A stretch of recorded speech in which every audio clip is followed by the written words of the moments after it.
브루쌤의 거꾸로 한국사 시즌 4 그 35번째 시간입니다. 이 시간에는 개항 이후에 교역 구조의 변화와 열강의 경제 침탈에 대해서 살펴볼 텐데요. 개항 이후에 불평등 조약 체제 속에서 전개되었던 열강의 경제 침탈 내용을 그 시기별로 살펴보고 일본, 청나라 등 열강의 경제 침탈이 조선 경제에 어떤 영향을 끼쳤는지 살펴보도록 하겠습니다.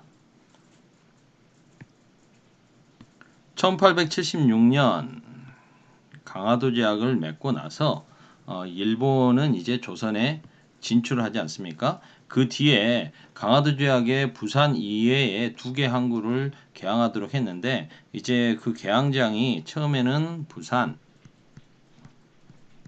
그리고 뒤에 원산, 인천, 제물포 등이 이제 개항장으로 개항을 하게 되죠. 그래서 여러분들이 지금 인천에 가보시면 인천 차이나타운 있지 않습니까?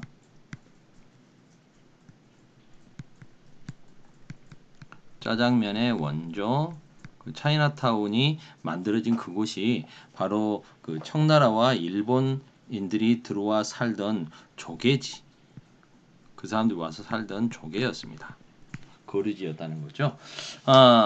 그곳이 현재 지금 그 차이나타운이 되어 있습니다. 근데 이때까지만 하더라도 처음에 일본 상인들이 들어왔을 때는 이 개항장 심리 이내에서만 무역을 할 수 있는 거류지 무역, 개항장 무역권만 가지고 있었습니다.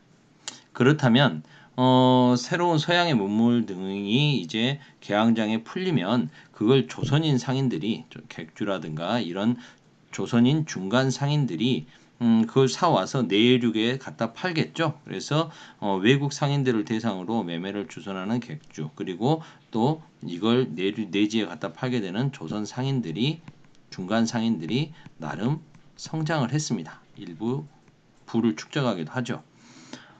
개항 초기에는 일본 상인들을 중심으로 개항장에서는 일본 화폐가 쓰여질 수 있었다고 했죠. 그래서 일본 화폐가 쓰이고 그리고 관세를 내지 않았지 않습니까? 그래서 무관세 무역 관세를 내지 않는 무관세 무역으로 일본 상인들은 막대한 부를 누릴 수가 있었죠. 반면에 조선 입장에서는 관세를 받지 못하게 됨에 따라서 일단 재정 수입이 별로 없겠죠. 그리고 국내 산업을 보호할 수도 없게 되지 않겠습니까? 우리에겐 이런 문제점이 있고 일본에게서는 땅 짓고 헤엄치듯이 막대한 돈을 쓸어갈 수 있었던 것이죠. 일본 상인들은 우리나라에 주로 영국산 면제품을 들여와서 팔고 뭐 쌀, 콩, 소가죽 등을 사갔습니다. 그리고 이제 우리나라의 일부 지주들은 곡물 팔아서 부를 축적하게 되니까 좋았겠죠. 하지만 백성들 입장에서는 곡물 가격이 올라가니까 고통을 겪을 수밖에 없지 않았겠습니까? 대다수 백성들은 곡물 가격 상승으로 고통을 겪게 되었다. 그럼 일본 입장에서는 우리나라에서 싸게 조선쌀을 사가지고 가서 일본에 풀므로써 일본의 곡물 가격을 낮추죠. 그래서 일본이 지금 산업화를 시작하는 마당에 노동자들의 임금을 저임금으로 유지할 수 있게 되었던 겁니다. 그러기 위해서 쌀을 우리나라에서 왕창 사가는 거죠. 그런데 상황이 좀 일본이 독점하고 있던 조선 시장에서 상황 변화가 있었습니다. 다름 아닌 청나라의 진출이죠. 이모군란이 터지고 나서 이모군란 이후에 청나라는 조선과 아주 긴 이름의 조약을 맺죠. 조청, 상민, 수륙, 무역, 장정. 잘 아시죠? 이를 계기로 청나라 상인들이 서울의 양화진과 한성의 점포를 개설하게 됩니다. 그리고 허락만 받으면 더 돌아다니면서 장사할 수 있는 내지 통상권을 얻게 되죠. 그러자 이제 일본은 자신들은 개항장에서밖에 장사를 못하는데 청나라 애들은 내륙을 돌아다니면서 장사를 해 안되겠다 싶으니까 조선에게 조일 통상장정을 맺자고 요구를 하는 거죠. 조선은 그동안 무관세로 너무 손해를 보고 있었기 때문에 좋다. 그러면 관세를 부과할 수 있도록 개정 내용을 좀 바꾸자. 그리고 우리나라 쌀이 너무 많이 나가는 것 같다. 우리도 적당한 시기에 쌀이 나가는 걸 통제할 수 있는 보호 장치가 필요하지 않느냐. 그래서 방공령과 관세 부과를 약속받는 대신에 일본에게 청나라하고 똑같이 해줄게. 뭡니까? 최혜국 대우를 약속해 주죠. 이에 따라서 이제 청나라 상인과 일본 상인들이 경쟁하듯이 우리나라의 상권을 잠식에 들어옵니다.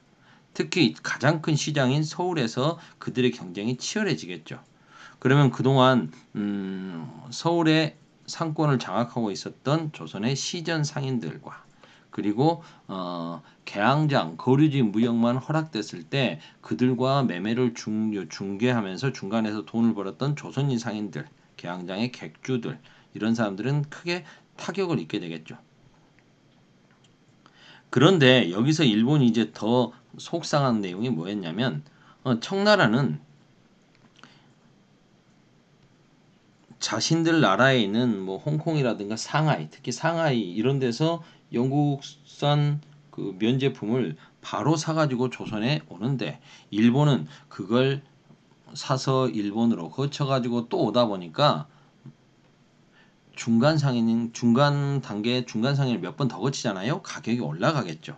그래서 영국산 면제품을 우리 입장에서 사는데 청나라 상인들한테 더 싸게 살 수 있는 거예요. 청나라 상인들 입장에서는 더 싸게 팔 수 있는 가격 우위가 있는 거죠. 그러면서 점차 청나라의 영향력이 강화됩니다. 그 모습은 무엇을 통해서 알 수 있냐면 1885년에 약 1885년에 청나라와 일본이 조선의 상권을 장악하고 있었던 그 비율 그러니까 조선의 수입액 청나라로부터 사들이느냐 일본으로부터 사들이느냐 우리 입장에서 수입이지 않습니까?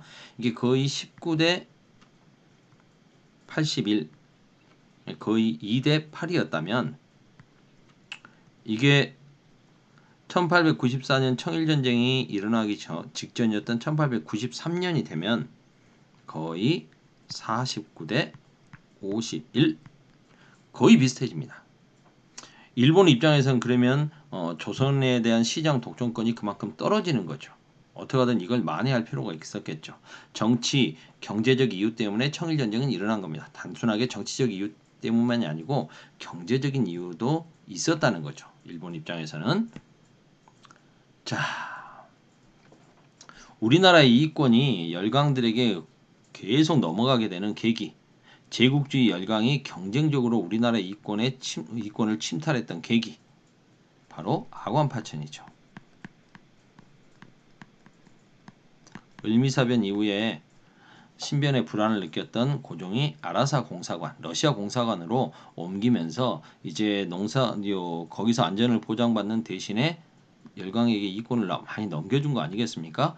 그리고 이제 대한제국 선포하고 돌아와서 대한제국을 선포한 이후에도 열강들이 자신들이 이제 조선을 대한제국을 보호해준다는 명분으로 여러 가지 이권을 요구하죠. 우리는 그 이권을 내주면서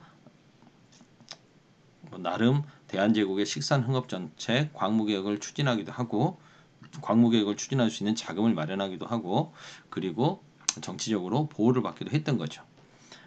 그러자 이제 러시아에게 이권을 주니까 주변 나라들도 프랑스, 미국 이런 나라들도 최혜국 대우를 구실로 이권 침탈에 열을 올립니다. 특히 일본은 철도 부설에 관심을 많이 갖죠. 대한제국의 산물을 일본으로 이동시키고 만약의 경우에 일본의 군대를 한반도를 거쳐서 대륙으로 침투시키려면 철도가 필요하다는 거죠. 철도는 근대화만 가져오는 게 아니라 침략의 천병으로 군대도 나르는 역할을 하게 됩니다. 우리나라 최초의 철도인 서울과 인천을 연결하는 경인선 철도. 원래 미국이 가져갔어요. 그런데 이걸 어떻게 합니까? 미국에게 부설권을 줬는데 일본이 사들입니다. 서울과 우주를 연결하는 경의선 철도. 이건 원래 프랑스에게 줬던 건데 이것도 일본이 사들입니다. 서울과 원산을 연결하는 경원선 철도. 이건 처음부터 일본이 받아갔었고요. 서울과 부산을 연결하는 경부선 철도도 일본이 가져갔습니다. 그렇게 되면 이제 어떻게 되는 겁니까? 우리나라의 그 대동맥이 되는 철도의 기간 산업으로서의 철도 철길은 일본이 결국 다 깔게 되는 거죠.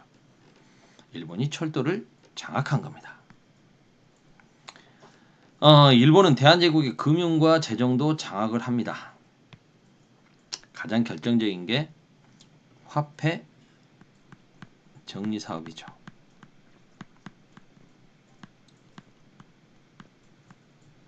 대한제국의 화폐였던 백동화, 그리고 그 전에부터 쓰고 있었던 상평통보, 이런 것들이 너무 낡았고 안 좋다. 그래서 가짜도 너무 많아지고 안 좋으니까 바꾸자 라고 이야기를 하는 겁니다. 일본은 이미, 특히 일본의 제1은행 같은 경우에 이미 우리나라의 그 관세, 해관세 업무를 취급하고 있었습니다. 그래서 자기들이 우리나라의 국고금을 관리하는 거죠. 그래서 우리나라가 벌어들인 그 돈 가지고 오히려 자기들이 장사를 해요. 금융업에 진출해서 우리나라에 진출하려고 하는 일본 상인들에게 돈 빌려주고 이거 은행 업무를 보고 있는 거죠. 그러다가 이제 화폐 정리 사업으로 우리나라의 금융을 결정적으로 장악하려고 한 겁니다. 메가타.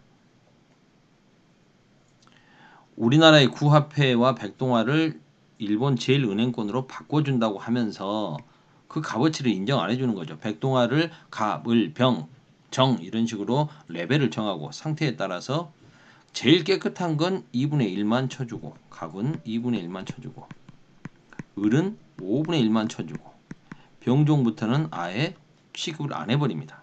그리고 많은 다액 화폐를 갖고 오면 교환을 안 해줘. 상한선을 정해놔요. 어느 정도까지만 정해주겠다. 이렇게 돼버리니까 돈을 많이 갖고 있어도 바꾸지도 못하고 가져가도 가격이 이렇게 후려쳐지고, 그러면 조선의 대한제국의 상공업자들은 몰락할 수밖에 없죠. 그리고 일본 제1은행 화폐가 우리나라 대한제국의 기본 화폐 역할을 하게 되는 겁니다. 이런 식으로 해서 일본이 대한제국의 금융을 장악하죠. 을사늑약을 체결한 뒤에 설치됐던 통감부에서는 이제부터 갑자기 세금을 많이 걷기 시작합니다. 그리고 자신들이 앞으로 식민지를 경영하는 데 필요한 뭐 항만 시설이라든가 이런 SOC 있죠? 기본적인 사업들을 해야 되는 뭐 도로라든가 이런 곳에 이제 자기들 식민 통치에 필요한 건물들 짓고 길 닦고 하는데 필요한 비용을 당연히 대한제국 정부에게 부담시키게 합니다. 대한제국 정부는 돈이 없으니까 이제 빌려줄게. 차관으로 충당하도록 하죠. 그러면 이제 어떻게 됩니까? 일본에게 돈을 빌린 대한제국은 우리나라의 이권이나 관세 업무 이런 걸 일본에게 다 넘길 수밖에 없죠. 돈이 될 만한 건 일본이 다 가져가 버리는 겁니다. 그리고 오히려 자기들이 이 나라에 필요한 돈을 대한제국의 빚으로 대한제국이 만들게 하는 거니까 결국 자기들이 쓸 거면서 우리에게 빚을 강요하는 거죠. 그래서 이걸 갚겠다고 국채 보상 운동이 펼쳐지는 거 아니겠습니까? 일본의 토지 약탈. 러일 전쟁 직후에 철도 부지와 군용지 확보 구실로 토지를 약탈해 간다. 자, 기억나시는 거 뭐죠? 한일 의정서. 기억나시죠? 그런데 이제 일본은 대한제국에 와 보니까 노는 땅이 너무 많다. 황무지가 너무 많다. 우리가 이 황무지 개간해 줄게. 우리에게 개간권을 넘겨라. 50년간 자기들이 관리하게 해달라. 결국 이건 뭐예요? 자기들이 황무지를 개간해서 50년 동안 쓰겠다는 말은 그 황무지를 개간을 하고 일본에 있는 자본가나 농민들을 대거 일본인들을 조선 땅에 이주시켜서 농장주로 만들겠다는 거죠. 조선에는 이 땅이 무려 3분의 1 정도나 되니까요. 전체 우리나라 영토의 3분의 1 정도의 황무지를 자기들이 개간하겠다는 건 공짜로 우리나라 땅 3분의 1을 먹겠다는 침략 야욕 아니겠습니까? 반대하는 상소가 빗발치고 보안회라는 단체가 개모운동 단체가 만들어져서 거세게 항의하니까 일본이 결국 취소합니다. 하지만 일본은 나중에 끝내 1908년에 동양 척식 주식회사를 만들어서 약탈한 토지를 일본인들에게 매매해버리죠. 원래는 뭐 이게 무슨 말이냐면 원래는 대한제국은 외국인의 그 토지 소유를 금하고 있었습니다. 근데 일본이 그걸 무효화 시켜버렸어요. 그래서 일본인들도 마음대로 토지 소유를 할 수 있도록 해준 거죠. 그리고 이제 이 동양척식 주식회사를 내세워서 이제 토지를 막 사들입니다. 그리고 이걸 일본인들에게 매매나 양도해 줌으로써 한국인들은 일본인 대농장주의 소작인으로 전락해 버리는 거죠. 그리고 일본은 식민 지배의 토대를 쌓아가는 겁니다. 15분 오늘은 여기까지 해야겠네요. 거꾸로 한국사 시즌4 35번째 시간 마치겠습니다.